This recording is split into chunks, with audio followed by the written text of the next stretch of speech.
السلام عليكم، أهلا بكم، مساء الخير. فيديو جديد من قناة كورة ترند. النهاردة إن شاء الله هنتكلم عن حاجة مهمة جدا، يعني مؤثرة جدا في الأندية وتاريخ الأندية وإنجازات الأندية، اللي هي طبعا مجالس الإدارة. عندنا طبعا استقرار فني رائع في النادي الأهلي، في ثبات، في استقرار.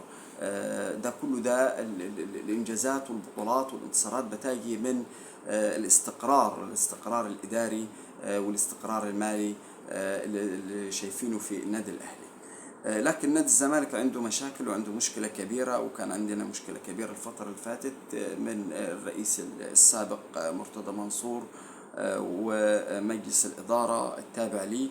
وقبليه كان في مجلس أسوأ، ممدوح عباس. الفكرة أنا عايز أتكلم على ممدوح عباس قبل مرتضى منصور، لأن ممدوح عباس أسوأ بكثير من مرتضى منصور. ممدوح عباس أولا أنا ما أعرفش هو بيعرف كرة القدم، بيعرف فيها أساسا، مش عارف أيضا إنه هو أصلا زملكاوي ولا مش زملكاوي، ولا هو دسيس على النادي، ولا يعني حاجة غريبة. عمل مشكلتين، عمل حاجتين. ممدوح عباس سبب كوارث رهيبة لنادي الزمالك وأثر في تاريخ نادي الزمالك. أول حاجة، رفض التعاقد مع محمد صلاح. ومحمد صلاح يعني شاب صغير بيلعب في نادي المقاولين، بيحب الزمالك، نفسه يلبس تيشيرت نادي الزمالك ويلعب لنادي الزمالك وبعد كده يتألق ويحترف لكن طبعا لا، ده ما ينفعش، ده كذا. وهو الوحيد اللي أصر على إنه ما يكونش موجود، ودي المصيبة الأكبر اللي عملها ممدوح عباس. الكارثة الثانية اللي هي طبعا التعاقد مع لاعب اسمه أيوب، لاعب تقيل، لعب في كأس الأمم، وراح اشتراه بكام؟ يعني 40 مليون جنيه. ده كان ممكن تشتري يعني تشتري فريق كامل كبير. يعني المبلغ ده ولا ربعه حتى حد كان بيحصل عليه في مصر. وللأسف دفع الفلوس من جيبه، وبعد كده طالب بها النادي وخد اتصالات بيها. وطبعا عامل بها مشاكل للنادي لغايه دلوقتي بسبب هذا المبلغ. يعني دمر النادي، ما حققش بطولات، مع يعني كان فترته سيئه جدا، وهو رئيس نادي لا يصلح انه يبقى رئيس نادي اطلاقا.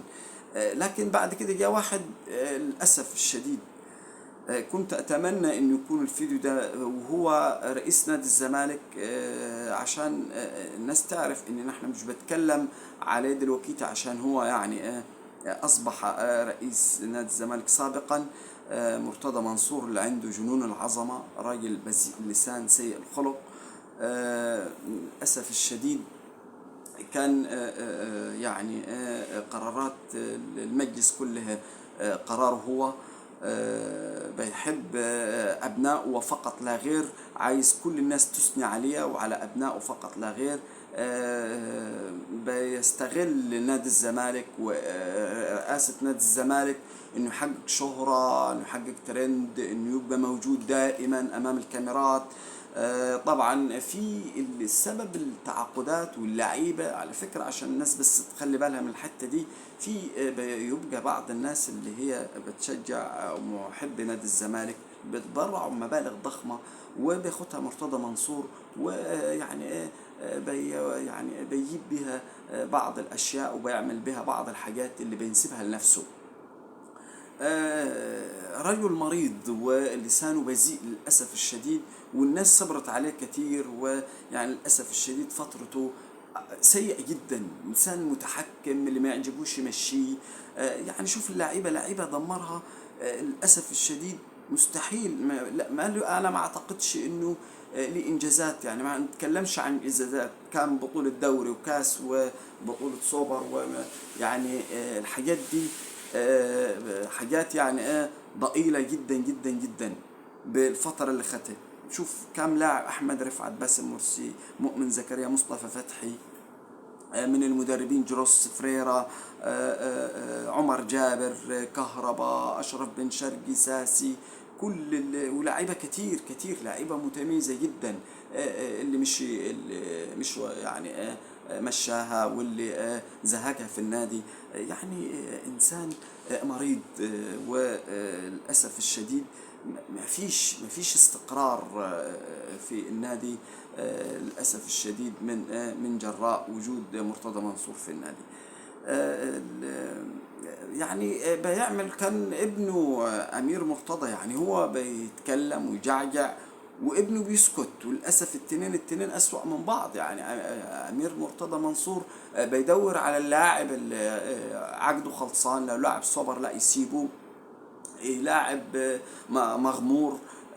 يعني الصفقات القوية اللي حدثت أيام وجوده لا دي جابها تركي آل الشيخ.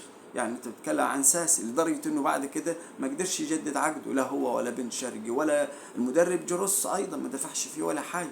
تمام.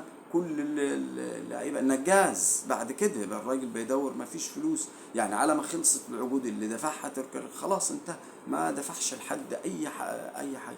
هو في كام لاعب كده يعني جو وجوده بالصدفه عن طريق يعني انت بتتكلم عن زيزو. زيزو جابه كده وخلاص بمبلغ ضئيل جدا، ولكن هو ما كان غير موفق. ربما اشرف بن شرقي كان في احتياط الهلال، وجا نادي الزمالك برضه بمبلغ برضه ضئيل. يعني ماشي الصدفه اللي يعني اللي خدمته، ولكن للأسف تعال اتفرج على اللعيبة السيئة كثيرة جدا جدا جدا جدا، وكل ده لأنه هو مش بيدفع فلوس، مش عايزين يدفع فلوس. كل القصة أنا زي ما قلت لك يا لاعب مبلغه لازم يبقى عقده ضعيف. شوف تلاقي الأهلي يخش في أي صفقة للزمالك، بيراميدز يخش في صفقة للأهلي، ده يخش إلا نادي الزمالك. اللاعب اللي يتكلم على الأهلي يبعد منه لأنه مش عايز يدفع فلوس. مؤمن زكريا مش عشان الفلوس، امام عاشور مشى عشان الفلوس، على فكره لو في فلوس ما كانش مشي. تمام. ساسي مش عشان الفلوس، اشرف بن شرقي ماشي عشان الفلوس، ما قدرش يوفر اي مبلغ مادي لاي لاعب من اللعيبه دول. ما انت عايز تبقى رئيس مجلس اداره نادي عملاق ليه جماهير وليه تاريخ كده وخلاص من غير فلوس؟ اللعيبه دي لازم انت عايز لعيبه تقيله ولاعيبه كبيره ولاعيبه على مستوى اللي خدمك تيشيرت النادي ده، واللي خدمك الجماهيريه انك تاخد بطولات. لكن انت تتفرج على بيراميدز شوف جايب لعيبه بمليارات وما عرفش ياخد ولا بطوله، لان ما فيش تاريخ وما فيش جماهير. انت اللي خدمك ده. لكن انت للاسف الشديد اني فاكر ان اقدر اجيب ناشئين صغيرين واقدر يعني، وحتى الناشئين الصغيرين انت مش عايز حتى تعمل لهم عقود متميزه. يعني سيف فاروق جعفر و أسامة ابن أسامة نبيه، يوسف أسامة نبيه، ما مشي وراحوا بيراميدز لأن أنت مش عايز تعمل عقد محترم، عقد كويس، عقد مناسب. اللاعب مش عايز يعني يستغل النادي ولا، لكن هو عايز يعني حاجة ترضيه. طارق حامد مشى برضه عشان ما في المقابل المادي ضعيف. فطبعا ده كلها اشياء. كان عامل شويه حاجات كده يعني. بص كده كام جنينه وكام بتاع كده وحاطط له شويه يفط وجايب رموز نادي الزمالك اللي هو بيجوا على مزاجه، لكن المغضوب عليهم ما لهمش. وبعد كده لو واحد عامل معاه اي حاجه يروح شايل اليافطه تاني يوم، شيل اليافطه حط. ايه ده؟ لا ما ينفعش، ما كانش ينفع. يعني لا النادي الزمالك تأثر تأثر شديد بوجوده، تأثر سلبي. تكلم عن الإنجازات، لا أنت تكلمت عن حسين لبيب في سنة واحدة خد دوري وكاس وخد البطولات الجماعية كلها خدها في سنة واحدة. نتكلم عن كمال درويش خد دوري أبطال أفريقيا والسوبر وخد دوري وخد بطولات كتيرة جدا، وفي سنة واحدة واخد 7 بطولات وخد. تمام. هو راجل يعني عميد كلية التربية الرياضية وراجل محترم. الاحترام الأدب شيء يعني هو ده هدف الرياضة، هدف الرياضة، لكن ده ضد الرياضة تماما. يعني كان المفروض يعني اللي زي هذا الشخص ما ينفعش اصلا يكون موجود في الساحة الرياضية اطلاقا. يعني انا مستغرب، يعني انا ازاي خد الفترة دي كلها بهذا التجاوز للجميع والتلفظ بالالفاظ الغير لائقة. و يعني ازدراء الناس والتحقير منهم وجنون العظمة. ده عمل مصيبة كبيرة. انت تعرف ان فريرة، هتقول لي ان نادي الزمالك خد الدوري وخد الكاس تمام وراح دعم بعض التدعيمات وفريرة موجود. هو طبعا بص لقي الجماهير كلها بتنادي بفريرة، الاعلاميين يتكلموا عن فريرة واللي بيعملوا، فراح اعمل بقى.